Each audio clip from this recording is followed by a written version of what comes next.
Boa tarde, estamos aqui no Oratório Virtual para mais uma mesa cultural. Boa tarde aos fiéis cristãos, oratoristas que estão entrando aí na nossa live. Hoje, domingo, nós temos a mesa cultural, geralmente capitaneada, dirigida por João Filho, meu digníssimo esposo. Mas João hoje está muito mal da coluna, não está conseguindo ficar muito tempo sentado, está medicado, mas não está bem para a nossa mesa cultural. Então eu vou falar um pouco para vocês aqui de literatura. Escolhi um autor muito interessante do São Luís do Maranhão, o autor Josué Monteiro, e nós vamos fazer a nossa mesa cultural para não quebrar, né, o nosso ritmo, para manter essa nossa programação aí. Então, vamos começar fazendo a Hora do Anjo, embora falta um pouquinho, acho que faltam 5 minutos, 4 minutinhos. Já podemos fazer, então. O anjo do Senhor anunciou a Maria e ela concebeu do Espírito Santo. Ave Maria, cheia de graça, o Senhor é convosco. Bendita sois vós entre as mulheres. Bendito é o fruto do vosso ventre, Jesus. Santa Maria, Mãe de Deus, rogai por nós, pecadores, agora e na hora de nossa morte. Amém. E o Verbo se fez carne e habitou entre nós. Ave Maria, cheia de graça, o Senhor é convosco. Bendita sois vós entre as mulheres, bendito é o fruto do vosso ventre, Jesus. Santa Maria, Mãe de Deus, rogai por nós, pecadores, agora e na hora de nossa morte. Amém. Eis aqui a serva do Senhor, faça-se em mim segundo a vossa palavra. Ave Maria, cheia de graça, o Senhor é convosco.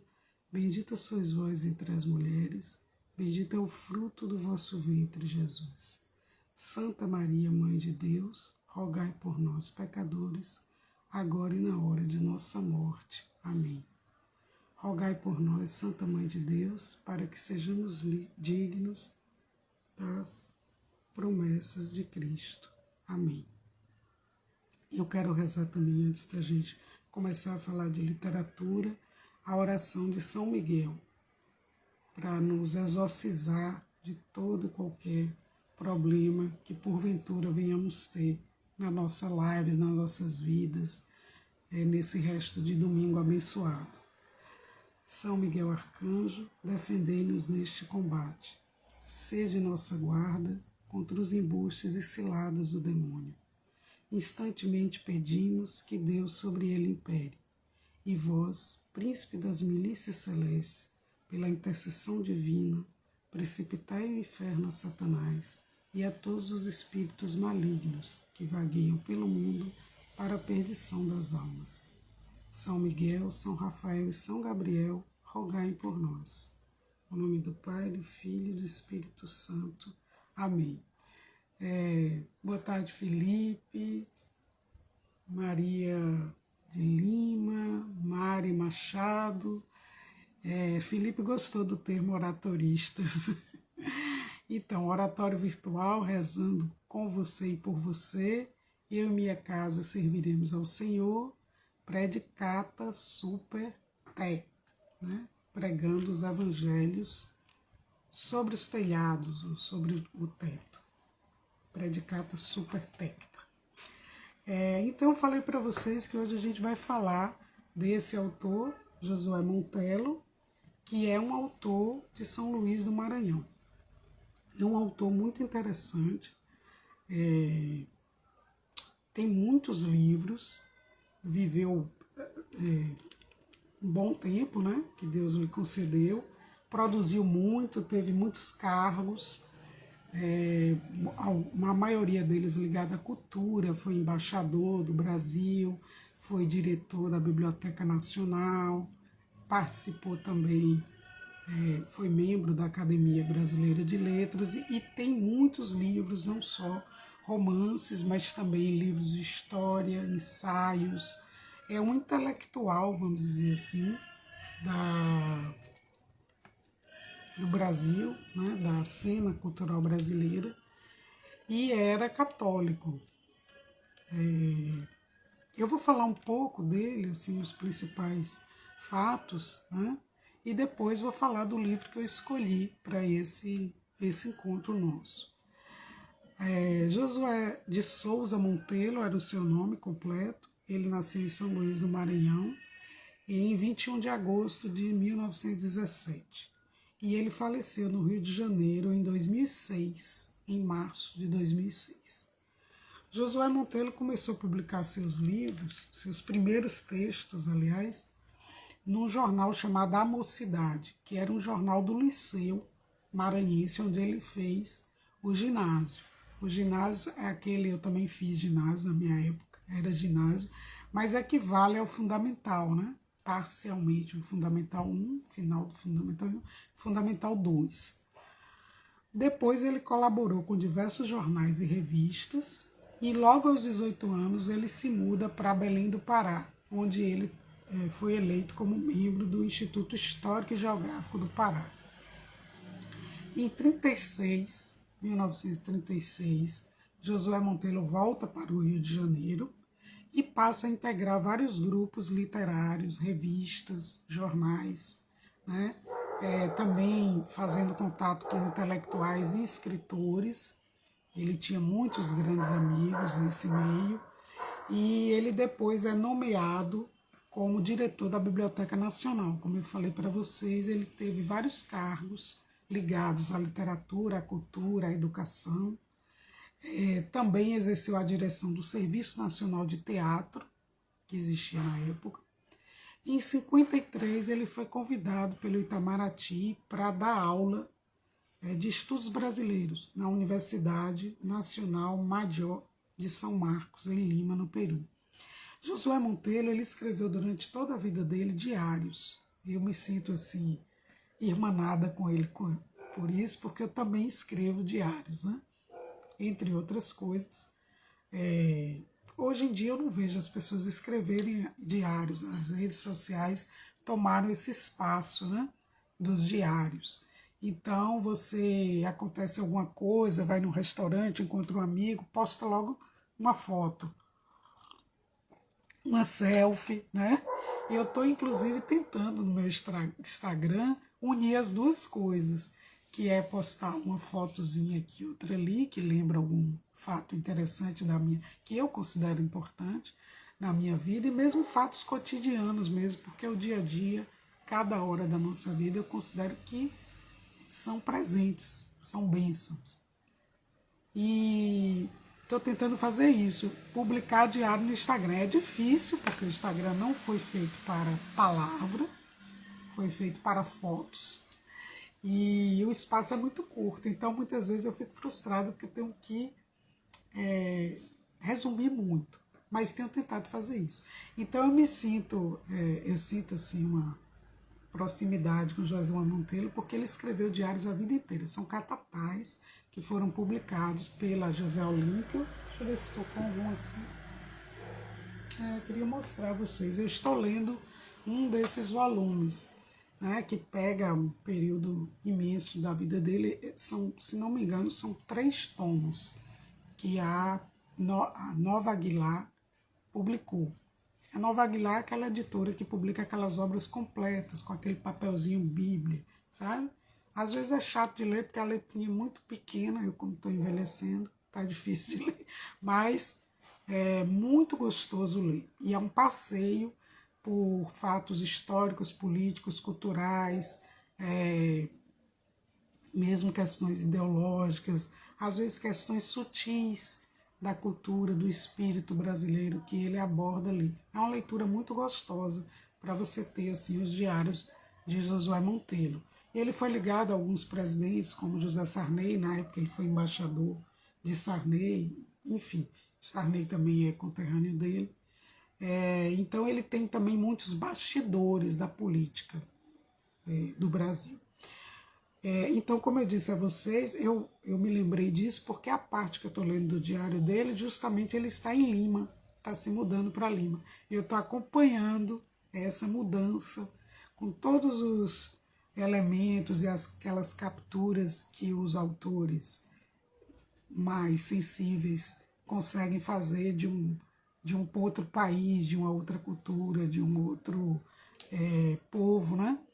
Então, essas minúcias que ele coloca assim, sobre o Peru daquele período que ele viveu lá, por volta de 53, estou achando muito interessante. Entra tudo, entra culinária, entra questões de costumes, entra até coisas engraçadas, como ele estava de pijama e alguém toca a campainha, como ele estava vivendo um apartamento que antes foi de uma pessoa muito conhecida, ele já abria a porta dizendo, fulano de tal não mora mais aqui, e fechava a porta.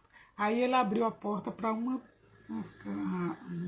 cidadão que era uma sumidade, dono de vários jornais, e ligado à universidade onde ele ia dar aula e tudo, e ele sem saber foi abrir de pijama, fulano de tal não mora mais aqui. Aí o rapaz, o senhor se apresenta e ele fica arrasado, porque o primeiro fora que ele comete no Peru. E tem outros fatos engraçados. Como eu falei, então, a partir de 54 ele também passou a ser colaborador permanente do Jornal do Brasil, que tinha aquele caderno cultural, não sei quem aqui de vocês acompanhou o Jornal do Brasil durante muito tempo, tinha um caderno cultural muito bom, e Josué Monteiro teve uma coluna semanal lá, até 1990. Ele também deu aula na Cátedra de Estudos Brasileiros da Universidade de Lisboa, em 58, e também na Universidade de Madrid. Então ele era um intelectual assim, com ligações não só na produção criativa do texto literário, mas também na questão dos ensaios, da leitura, do conhecimento conceitual também da literatura brasileira, e ajudou com esses períodos em que ele foi professor, ajudou também a difundir a literatura brasileira no exterior. Ele foi também embaixador do Brasil em 89 e representante do Brasil junto à Unesco. Como eu falei para vocês, ele foi eleito para a Academia Brasileira de Letras e ele também foi presidente dessa Academia de Letras durante de 94 a 95. Né? Nos diários dele ele também aborda isso. Aí a gente vê muitos bastidores das eleições da Academia Brasileira de Letras, os ruídos, as brigas, né, os egos de alguns escritores que queriam entrar de qualquer jeito, os que não conseguem ser eleitos, é muito interessante. As principais obras de Josué Monteiro, ele tem muito livro. Foi muito difícil para mim assim fazer uma lista para falar para vocês, porque o homem produziu muito, né? Mas eu peguei aqui os mais assim conhecidos. Janelas Fechadas, que é de 41, é um dos primeiros livros dele. A Coroa de Areia, que é de 79. A 10ª Noite. O romance Aleluia, que é de 82, que é um romance muito bonito. Eu já falei um pouquinho dele aqui numa mesa cultural que a gente fez, falando de representação da mimes literária. E eu estava falando da figura de Jesus Cristo, como a figura mesmo de Jesus Cristo é representado nos textos literários. Né? Por representação, a gente compreende algo que está ausente. Né? Eu só posso representar o que não está. Quando eu, por exemplo, não posso ir numa cerimônia, né? Alguma coisa assim, por exemplo, uma homenagem que estão fazendo a mim, ou alguém importante vai se casar da nossa família, a gente não pode ir. Aí vai um membro nosso, um parente, o marido vai representando a família toda, o filho vai representando, por exemplo, no meu casamento, meu irmão do meio não pôde vir, mandou os 2 filhos dele, adolescentes, representando a família, porque ele estava se recuperando de uma cirurgia no pé.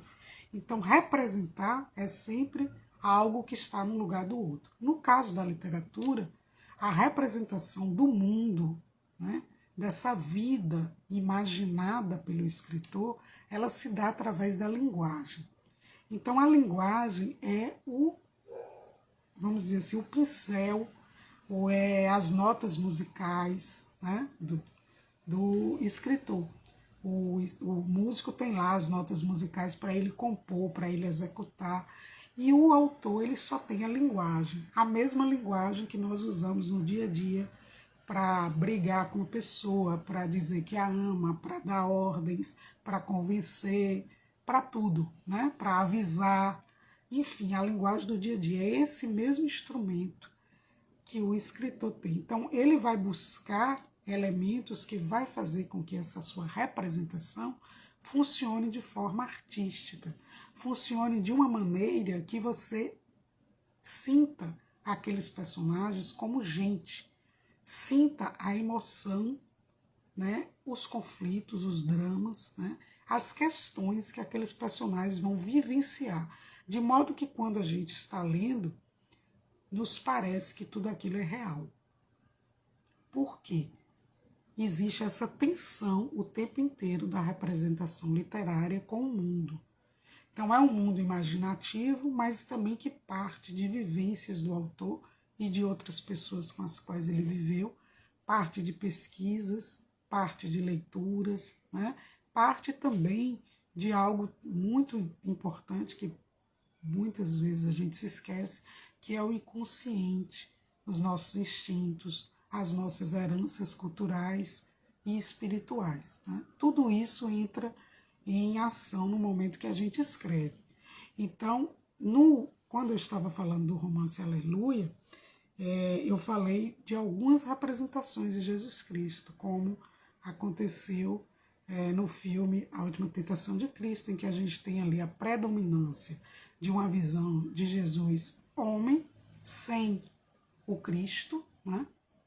E, portanto, ele faz toda uma elucubração, toda assim uma encenação do que seria se Jesus Cristo, naquele momento ali da cruz, tivesse desejado, como qualquer homem desejaria, ter se casado com Maria Madalena, ter filhos, etc, etc. Então ele parte daquilo que a gente conhece, do aspecto humano, né? Mas ele não consegue representar esse Jesus com o Cristo.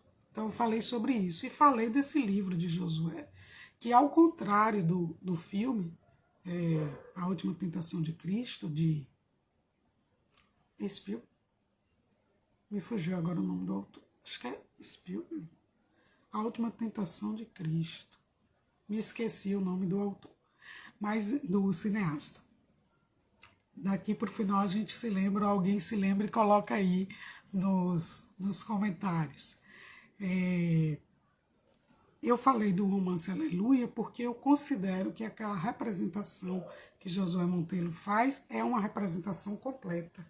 Ele consegue capturar a figura mesmo de Jesus Cristo, esse Jesus Cristo completo, homem, verdadeiro santo, verdadeiro Deus, como diz cotidianamente para a gente o Padre Gilson, né? E como que ele faz isso? Através do silêncio.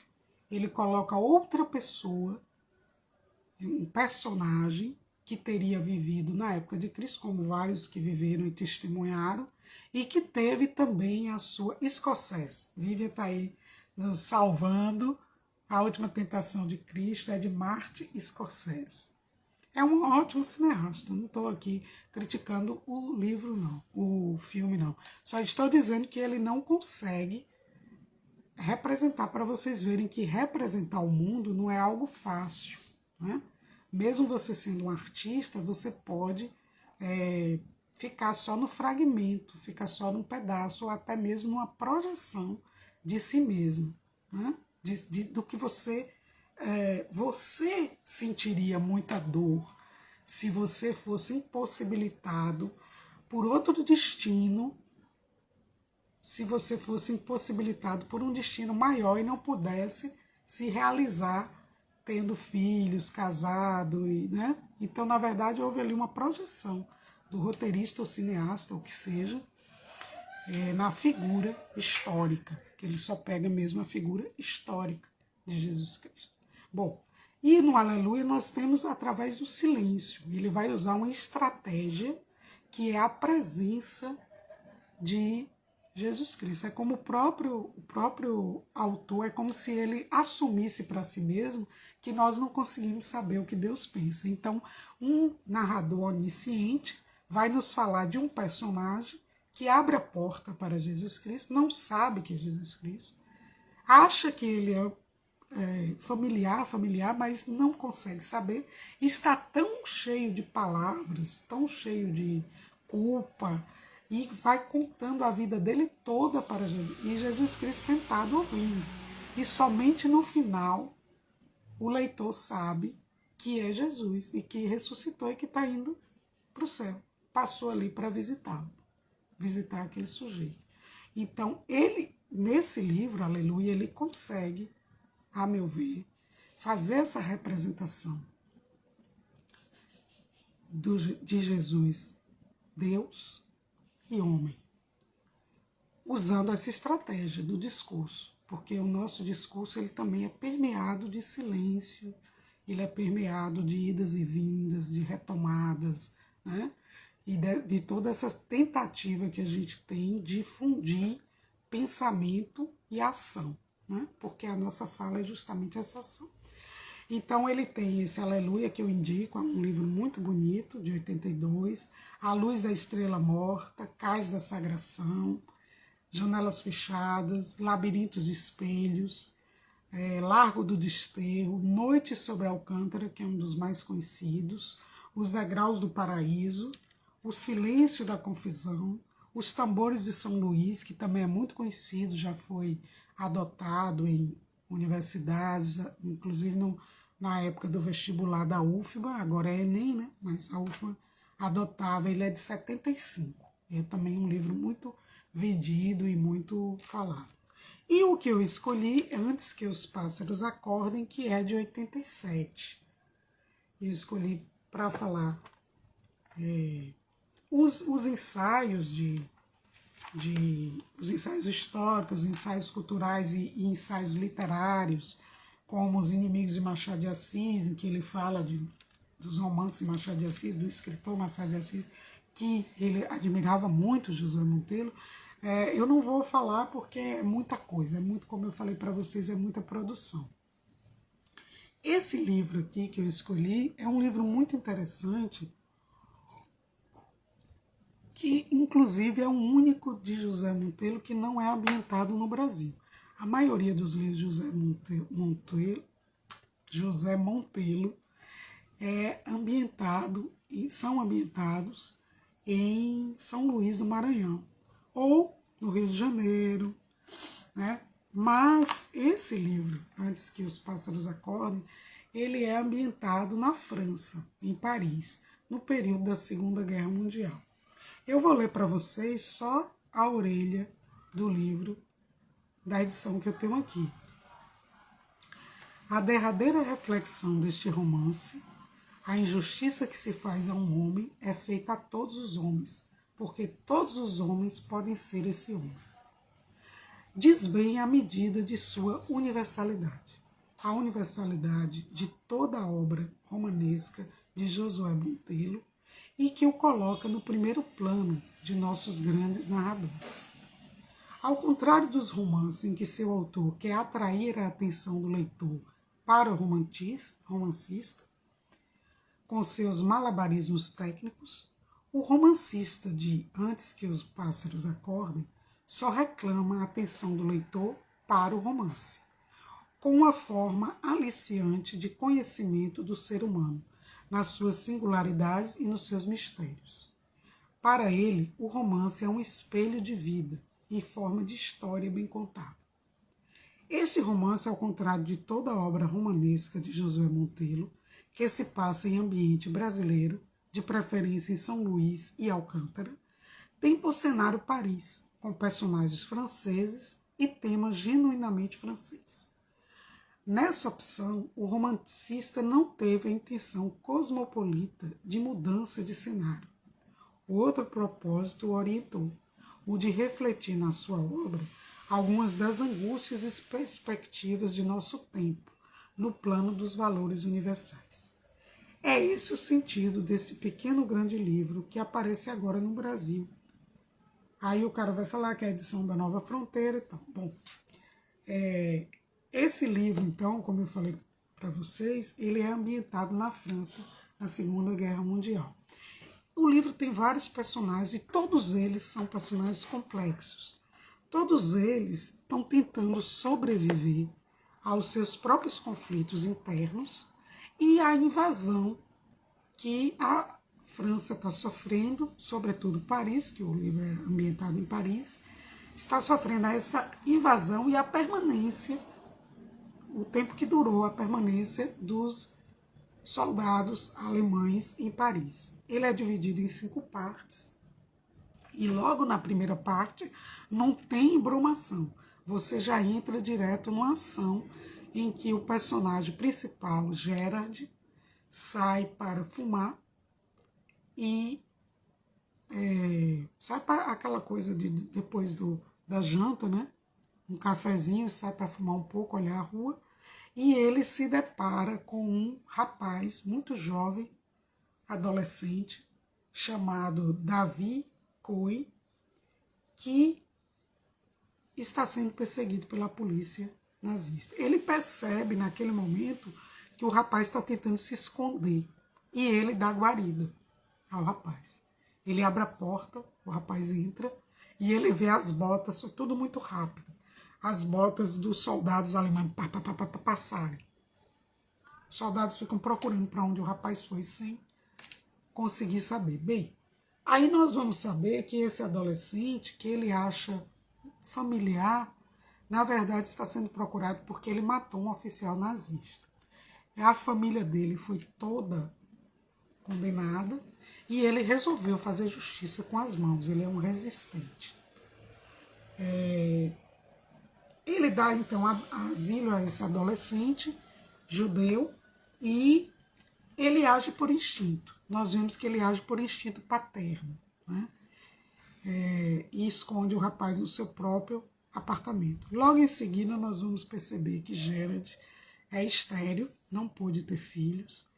A esposa dele é mais jovem que ele, chama Isabelle, e ela tem uma verdadeira obsessão em ser mãe. Ela não aceita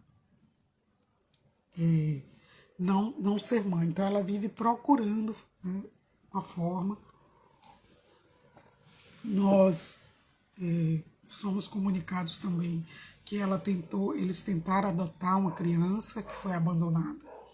E depois essa menina acaba sendo tomada, eles têm que devolver, porque tem um parente vivo e pelas regras lá, né, tinha que devolver, e isso causa uma frustração e uma enorme dor a Isabelle.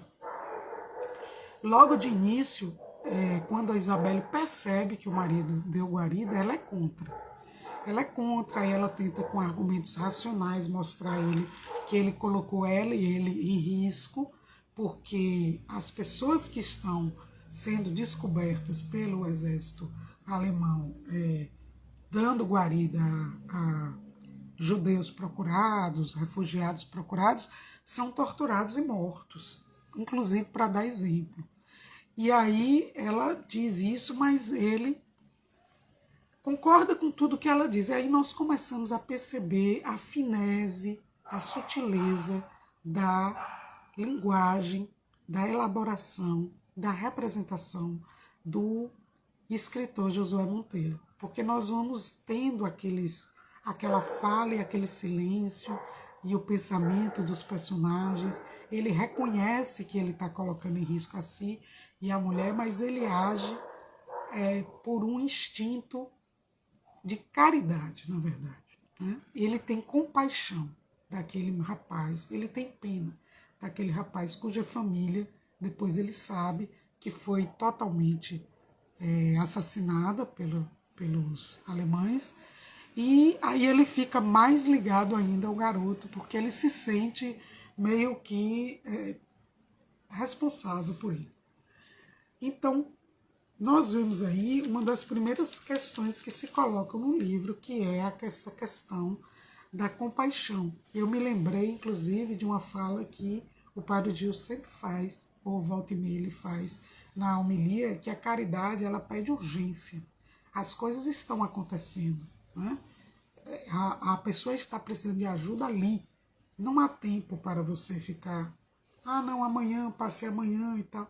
E ele simplesmente age. Ele vê aquela pessoa em situação vulnerável, é um menino, e ele age. Ele sabe racionalmente o que ele está fazendo, mas ele continua caridosamente, ele responde para a esposa e para si mesmo em vários momentos, seja o que Deus quiser, será o que Deus decidir.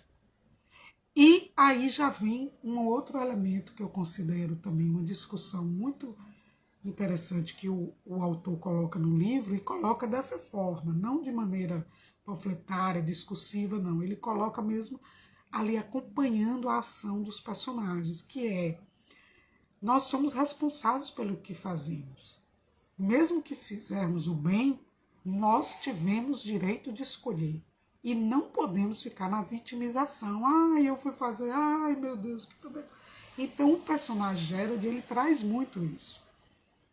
Mesmo diante de outros personagens que ficam tentando, como a esposa, num primeiro momento, tentando cutucar ali aquele medo que a gente tem de, eu posso ser punido pelo bem que eu fiz ao outro, né? Eu posso cair em desgraça. A tragédia que vai acontecendo, existem algumas no livro, elas vão acontecendo e nós vamos vendo a diferença das personalidades, dos personagens, como eles agem diante do que acontece com eles. Os que são mais covardes, né? Os que dão mais a cara ao tapa. Não tem nenhum santo no romance. São personagens que a gente, inclusive, pode reconhecer pedaços nossos ou de pessoas que nós conhecemos, com quem a gente encontra no dia a dia. É um romance rico justamente por isso. Depois nós vamos perceber que o enredo ele vai se complexificando e nós vamos percebendo que Isabelle começa a agir com esse adolescente como se fosse mãe dele. Aí nós pensamos, e o autor nos mostra isso, que é o instinto materno dela, né? O leitor, por um tempo, vai convivendo com isso, mas começamos a perceber, de forma estranha, que Isabelle é ríspida com o marido e muito dócil, às vezes no mesmo momento, com o rapaz. E o marido começa a ter ciúmes disso, desse tratamento, né? Ele praticamente não consegue mais dormir com ela, ela o expulsa para a sala, e ele vai lidando com aquilo. Ele começa a desconfiar também, né? E nós também, como leitores, começamos a desconfiar. Nós só sabemos mesmo, é um outro ápice do livro. O primeiro ápice eu considero que é quando ele dá guarida, já é no início do livro. O livro já começa com o coração da gente batendo, que ele dá guarida ao adolescente. E quando ele vai falar com a esposa, que aí ela diz, você tem que mandá-lo embora e tal, e ele fica caminhando ali pela casa e diz, não vou colocar, é muita crueldade, colocar o rapaz não tem ninguém, vão matá-lo, enfim. O segundo ápice, que traz assim um drama, mesmo um conflito, cenas que vai fazer com que a nossa emoção aflore, é quando ele percebe que ele foi traído. Ela o traiu com o rapaz. O rapaz some e ela o acusa de, por ciúme, ter entregado o rapaz à polícia nazista. Nós, como leitores, sabemos que ele não fez isso, porque nós acompanhamos o personagem, ele é o protagonista, né? Embora Josué Monteiro seja muito, como é que eu posso dizer, generoso com o leitor, ele mostra os personagens, ele delineia os personagens, a psicologia, o modo deles de agir, nós ficamos conhecendo mesmo esses personagens, mas o que mais aparece no livro é o Gerard, que é o personagem principal. Então ela acusa o marido de ter entregado Davi. E o casamento deles começa a degringolar. E aí vem mais um outro problema sério, né? Que o livro traz, que é o que fazer diante do adultério de alguém que você ama.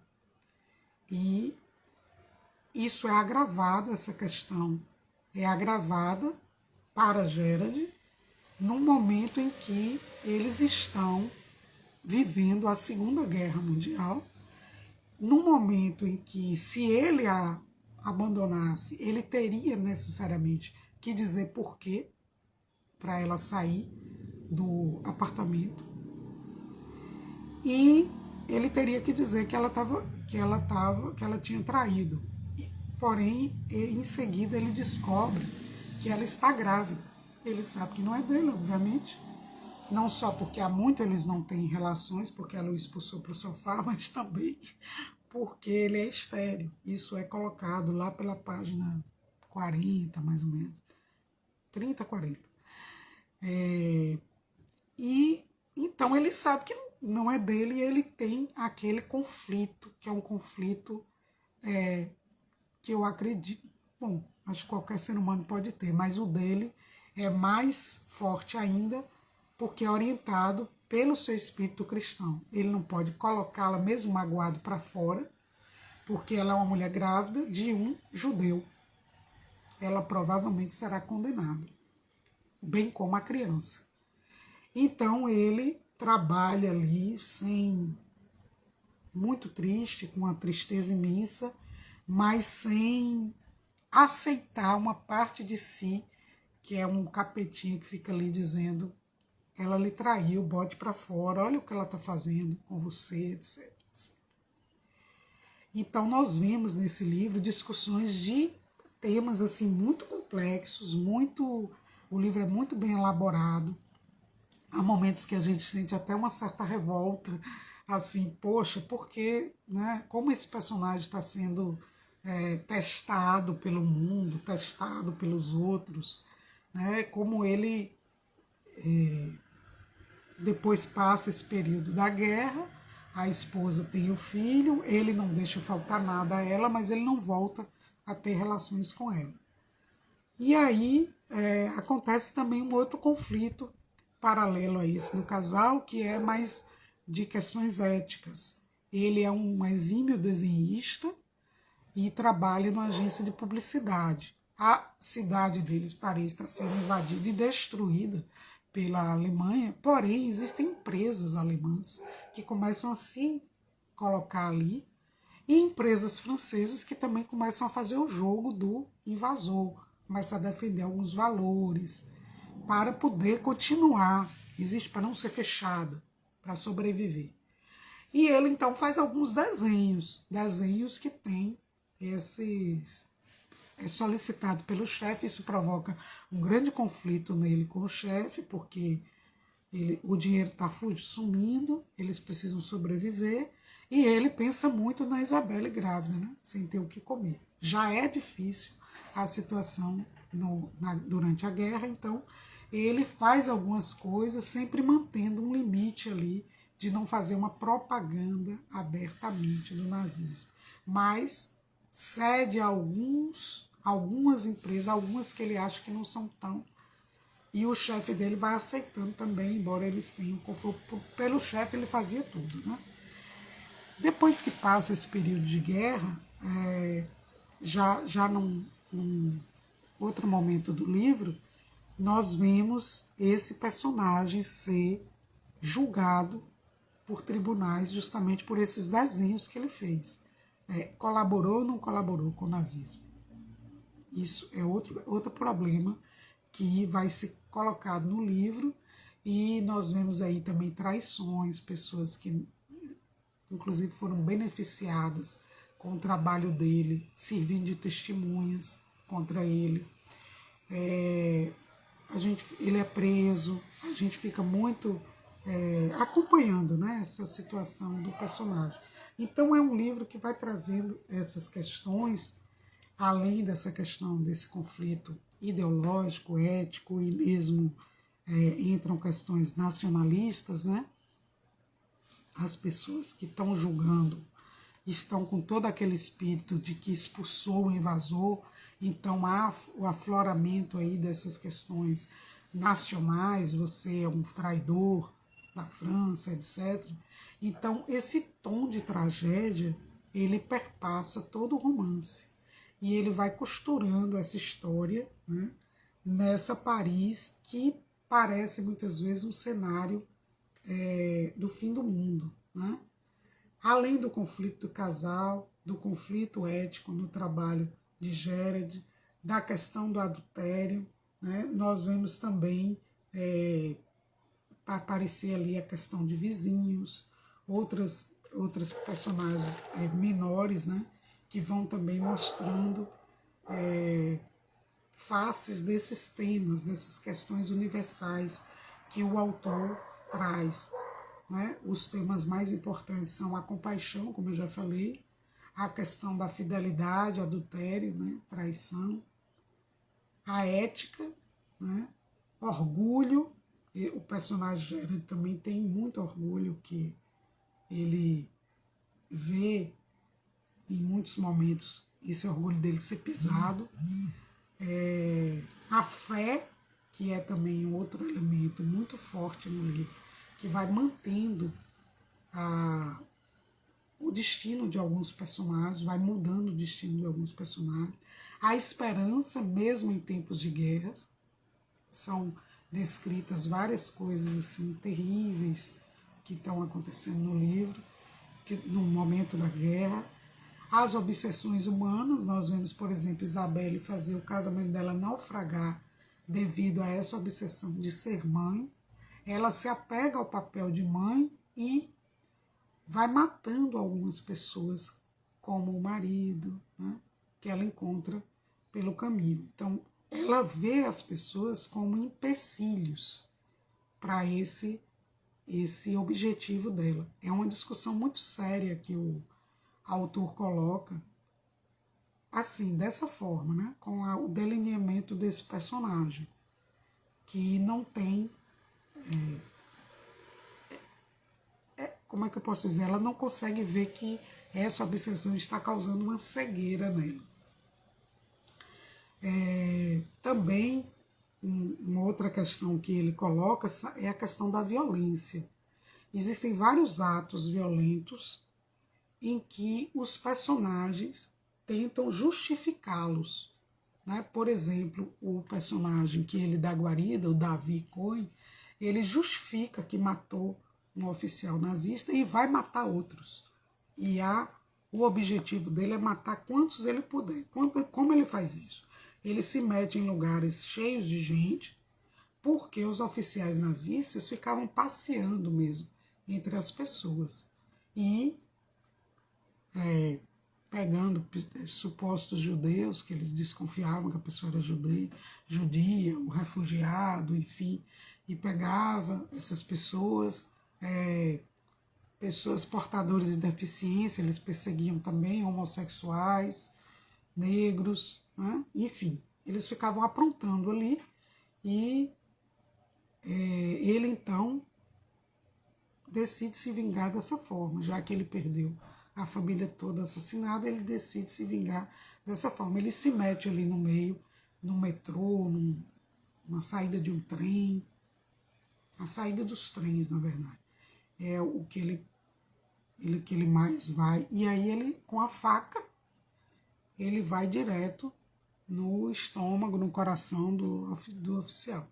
E aí já, depois que a gente vê que já tem uns 4 que estão sendo acusados. A gente não sabe se ele matou os 4 ou se matou um e estão jogando tudo em cima dele, porque existe toda uma propaganda também para que ele seja entregue, que ele é um assassino cruel e que as pessoas que o entregarem serão compensadas, etc. E aí fica a pergunta, né, quando o Gerard questiona, mas rapaz, para que você fez isso? Você matou outro homem? Então, e aí ele fala, eles mataram minha família. Então, e ele justifica. Né? Existem momentos no livro que esses atos de violência de entregar uma pessoa, de testemunhar contra o outro, são colocados, e aí existem personagens que defendem com essas razões, né? E existem outros personagens, como no caso Gerard e uma outra mulher que aparece e acaba tendo um relacionamento no final do livro com Gerard. Ele a mulher já tinha abandonado, e ele começa a ter uma relação mais amigável do que qualquer outra coisa com essa senhora. E vai morar na casa dela e tudo. E ela também tem momentos ali que ela poderia entregar pessoas e tal, e ela também tem esse problema de consciência. Então, os personagens do livro, eles são ricos, não apenas porque não é porque eles significam, nos dão lições, ou significam modelos, não é isso. O autor não escreve, e eu acho até temerário quem escreve como se quisesse modelar o leitor, a sociedade. Não, mas porque ele penetra mesmo nessas contradições da mente humana. Nós vemos personagens o tempo inteiro assombrados por vozes que são deles mesmos, né? Essa voz do dever e a voz de quem quer nos desviar para o dever. Que essa duplicidade ou essa bifurcação, né? Essa cisão entre bem e mal que existe dentro de todo ser humano e que está lá desde do primeiro ato de Adão e Eva, e nos acompanha. Então os personagens, eles vão, cada um tem um modo de lidar com essa cisão, né? Com essa, vamos dizer assim, confusão em que eles se enfiaram na vida. Existe o peso do tempo, das questões que estão acontecendo lá fora, na vida deles, questões políticas, questões históricas. O autor é muito preciso, ele não fica assim fazendo várias considerações sobre isso. Assim, é um narrador onisciente, mas ele não se perde fazendo elucubrações. É através dos personagens, dos seus diálogos, que ele vai nos mostrando esses conflitos, sabe? E de uma maneira assim que ele dá mesmo voz, tanto a quem é contra quanto a quem é a favor, tanto quanto quem acha que os atos de Gerard são atos dignos de admiração, como quem acha que ele é um bobo, um besta, que acabou sustentando o fruto do próprio adultério da mulher, levando inclusive aquele que ia ser responsável pelo final do casamento dele, que é o rapaz, né, que tem a relação com a esposa dele dentro da casa dele. Vivian está falando aqui, Victor Frank trata isso em seus livros, que em situações adversas encontramos pessoas que pioram e pessoas que pioram. Deve ser pessoas que pioram e pessoas que melhoram, né? Vivian colocou abaixo. Cada um reage de uma forma. Exatamente. E a gente sente o livro vivo justamente por isso, né? A sensação que, inclusive, o próprio título, Antes que os Pássaros Acordem, os pássaros aí representando a liberdade que vai acontecer em algum momento. Todos acalentam essa esperança que Paris venha a ser libertada dessas forças que não são só apenas forças de invasores, mas também todo um mal que começa a acontecer na cidade. Como eu falei para vocês, os parisienses são forçados a terem a lidar com determinadas questões que em tempos que não houvesse guerra eles não teriam, como essa, por exemplo, da questão ética, né, do sobrevivência versus nacionalidade, defender sua pátria acima de tudo, ou ceder aqui e ali, qual é o limite em que a gente pode ceder para sustentar, para alimentar nossa esposa, o filho dela e a nós mesmos.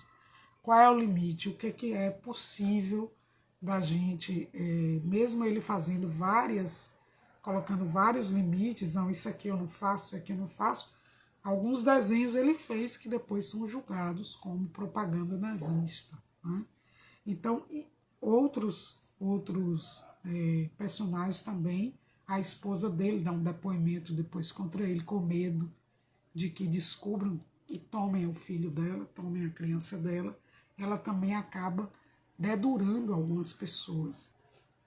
Então, essa questão ética, né, de você entregar alguém que você sabe que vai ser preso, pode sobreviver ou não à prisão, né? Você não sabe o que vai acontecer, mas você quer salvar a sua própria pele ou a pele do seu filho, como ela faz, né? Então, tudo isso aparece no livro. Então, por isso que o orelhista aqui, que não assina, né? Geralmente, quando acontece isso, é o editor do livro, ou até mesmo o próprio autor que escreve, e aí não vai assinar. O orelhista aqui nos coloca essa questão, né? É um livro universal. Ele poderia acontecer em qualquer lugar do mundo. Acontece em Paris, a questão da guerra traz isso de uma forma mais acentuada, mas está acontecendo na vida de todos nós. A todo momento nós temos que fazer escolhas. Se essas escolhas vão ser para ajudar alguém ou para nos beneficiar, se essa escolha vai ser passar por cima do nosso orgulho ou dar vazão a esse orgulho, se essa escolha vai ser nos vingar ou perdoar, que vai acontecer, por exemplo, com o rapaz, o David, que a gente depois não sabe o que acontece com ele. Então, é um livro que traz muitas essas questões, eu acho que é uma boa leitura. Não vou falar o fim para vocês, falei os principais fatos, mas essa recontagem, vamos dizer assim, ou esse, vamos dizer assim, resumo que eu fiz, acredito que não impede de que vocês leiam, porque cada trecho do livro ele vai trazendo, vai suscitando essas reflexões, né? E antes que os pássaros acordem, como eu estava falando, é antes que a liberdade chegue na França, né? Quando Paris acorda livre dos alemães, agora eles estão no jugo de si mesmos. E aí você vê que não muda muito. Muda porque eles não têm ali os soldados, mas os próprios soldados franceses vão fazerem tribunais para julgar o comportamento dos franceses durante a guerra. Então, muda o inimigo, porém, o livro parece nos dizer muito claramente que o inimigo está dentro de nós. Quando ele diz aqui na orelha, uma injustiça feita a um homem é uma injustiça feita a todos os homens. Então, eu acho que o livro parte mesmo dessa síntese, né? O que fazemos ao outro, fazemos a nós e ao mundo inteiro, à humanidade inteira. Eu quero ler só um último trecho, só um pedacinho, um último trecho, um pedaço aqui para vocês sentirem o estilo do autor, que eu acabei falando e não li, né? Um pedaço para vocês, em que é o capítulo. Deixa eu ver se esse capítulo é o melhor para mim. Eu vou ler esse mesmo. É o capítulo 9. Não convia falar-lhe naquela noite. Era melhor deixar que sobrevisse a manhã seguinte, para dar tempo ao tempo. Já a Isabela estaria mais calma, poderia chamá-la à razão. E teve esta surpresa quando entrou no antigo quarto do Davi. Tudo ali havia sido mudado, numa precipitação de despejo. E eram as roupas dele, Gerard, e os seus chinelos, e os seus maços de cigarros, e os seus sapatos, e suas gravatas, e suas revistinhas de palavras cruzadas, que se amontoavam no aposento desarrumado. Até mesmo os seus velhos remédios ali estavam, à espera das dores lombares, que o aguilhoavam no friozinho da madrugada. E toda aquela desordem queria dizer que, após 20 anos de casados, cada um viveria no seu canto, como dois estranhos, embora compartindo o mesmo apartamento. Por um mês, 2, ou ainda mais? Suspirou pesaroso. Só espero que Deus me dê paciência para vencer mais esta crise. Com o tempo, tudo se arranja. Sempre for assim.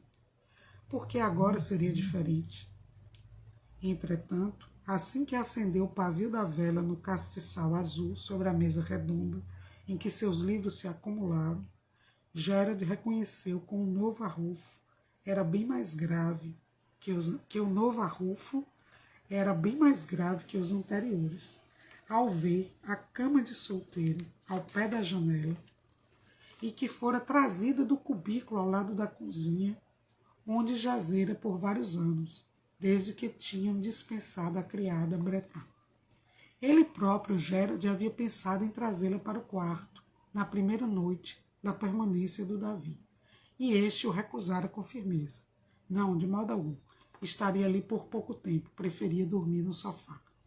Então, essa parte aqui, como vocês estão vendo, Gerard chega para conversar, ele está pensando qual seria o melhor momento para conversar com a esposa, que já está grávida, e ele é surpreendido porque ela já arruma todas as coisas dele lá fora. Eles tiveram uma briga, ela arruma todas as coisas dele lá, inclusive uma cama de solteiro, para ele ficar lá, longe dela. E ela fica no quarto de casal durante a gravidez. Deixa eu ver aqui o que vocês estão falando. Bem, eu espero que vocês tenham gostado dessa introduçãozinha do livro. Eu tentei ser sintética, mas ao mesmo tempo colocar alguns temas, algumas questões que fazem com que esse livro seja um livro bom, não só de ser lido, como de ser indicado. Um livro não é longo, ele tem 200 e poucas páginas, não, tem menos. Exatamente 200 páginas, cravadinhas. E eu tenho certeza que vocês vão ler com o mesmo prazer que eu li e assim antenados para essas questões. Nós já estamos chegando ao final do nosso encontro, da nossa mesa cultural. Eu quero agradecer a todos que acompanham o oratório virtual, os irmãos que colaboram com o Pix e com a sementinha para a manutenção da capela Nossa Senhora da Vitória. Agradeço também ao Padre Gilson Magno, com seu sacerdócio, com suas orientações, com seu amor, sua dedicação a Cristo, que também é uma dedicação a todos nós, cristãos. E quero também lembrar vocês que nós temos o site, né? O site do Oratório Virtual, oratóriovirtual, tudo junto.org. Entre lá, também tem textos literários, poesia, análise, tem algumas fotografias, e ele vai sendo sempre, a cada mês, alimentado pelo nosso queridíssimo Person Araújo, que é responsável pela manutenção do site. Também quero lembrar vocês da rádio Oratório Virtual, né? E aqui o nosso oratório, que tem uma programação semanal. Hoje, domingo, mesa cultural, mas nós temos segunda, terça, quarta, todos os dias. Tem texto, tem catequese, né? Tem encontros aqui para a nossa caminhada de fiéis. Então, muito obrigada. Eu vou pedir a vocês que rezem comigo uma Ave Maria pela saúde do meu marido, para que ele melhore dessa coluna, fique bom, não só reassuma nossa mesa cultural, como fique bom, que se recupere. E também uma Ave Maria pela recuperação do professor Olavo de Carvalho, que também está bastante adoentado. Ave Maria, cheia de graça, o Senhor é convosco.